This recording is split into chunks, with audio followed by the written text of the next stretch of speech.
हितोपदेश अध्याय 3 युवक मानंकु उपदेश। हे मोहर पुत्र, तुम्भे मोहर व्यवस्था पासर नहीं, मात्र तुम्भर हृदय मोहर आज्ञा सबु पालन करू। जेहेतु तद्वारा परमायुर दीर्घता और जीवनर वर्ष संख्या और शांति वृद्धि हेब। दया और सत्यता तुम्भकु परित्याग न करू। आपणा कंठरे उभयकु बांध और आपणा चित्तरूप पटारे लेखि रख। ताहा कले तुम्भे परमेश्वर और मनुष्य दृष्टि रे अनुग्रह और सुविवेचना लाभ करिव। तुम्भे सर्वांतकरण सहित सदाप्रभुंक ठारे विश्वास कर और निज सुविवेचना आउजी पड़ नहीं। आपणार सबु गतिरे ताहांकु स्वीकार कर, तहिरे से तुम्भर पथ सबु सरल करिवे। तुम्भे आपणा दृष्टि रे ज्ञानवान हुओ नहीं। सदाप्रभुंकु भय कर और मंदतार विमुख हुओ। ताहा तुम्भ नाभिदेशर स्वास्थ्य और अस्थिर मजा हेब। तुम्भे आपण धनरे और समस्त आयर प्रथम फलरे सदाप्रभुंकर समादर कर। तहिरे तुम्भर भंडार बहु धनरे परिपूर्ण हेब और तुम्भ कुंडरे नूतन द्राक्षरस उछुली पड़िब। हे मोहर पुत्र, सदाप्रभुंको अनुशासन तुच्छ कर नहीं और ताहांको शासनरे क्लांत हुओ नहीं। कारण जेपरि पिता आपण संतोष पात्र पुत्रकु, सेपरि सदाप्रभु आपण प्रेम पात्रकु अनुशासन करंती। जेउ लोक ज्ञान पाए और बुद्धि लाभ करे से धन्य। जेहेतु रूपार वाणिज्य ठारू ताहार वाणिज्य उत्तम, पुणी शुद्ध सुवर्ण ठारू ताहार लाभ श्रेष्ठ। ताहा मुक्ता ठारू अधिक मूल्यवान, पुणी तुम्भर कौनसी इष्ट वस्तु ताहार तुल्य हेबाकु योग्य नुहे।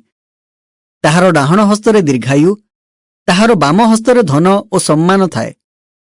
ताहार पथ सबु सुखदायक पथ और ताहार समस्त मार्ग शांतिकर अटे। जेउ माने ताहार आश्रय नियंती, सेमानक प्रति से जीवनदायक वृक्ष स्वरूप। जेउ लोक ताहा धरी रखे से धन्य।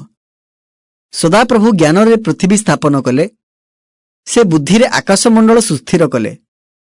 ताहांको ज्ञानरे गभीर स्थानरु जल उछुली उठे, पुणी मेघरु काकर टोपा टोपा पड़े। हे मोहर पुत्र, एही सबु तुम्भ दृष्टिगोचररु न जाऊ। तुम्भे तत्वज्ञान और परिणाम दर्शिता रक्षा कर। ताहा तुम्भ प्राणर जीवन और कंठर भूषण हेब।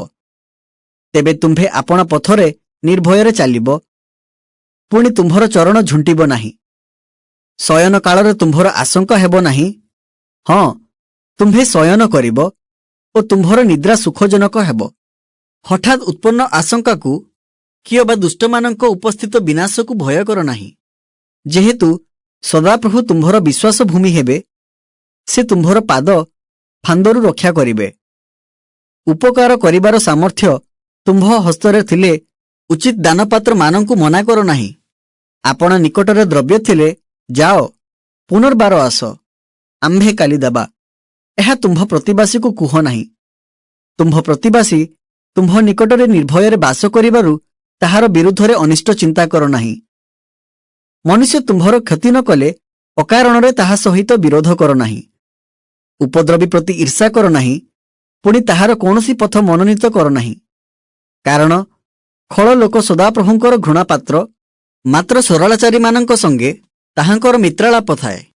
पापी मानक गृहरे सदाप्रभुंकर अभिशाप थाए, मात्र से धार्मिक मानक निवास को आशीर्वाद करती। यद्यपि से निंदक मानक निंदा करती, तथापि से नम्र लोक मानक अनुग्रह प्रदान करती। ज्ञानवान लोके सम्मानर अधिकारी हेबे, मात्र लज्जा अज्ञान मानक उन्नति हेब।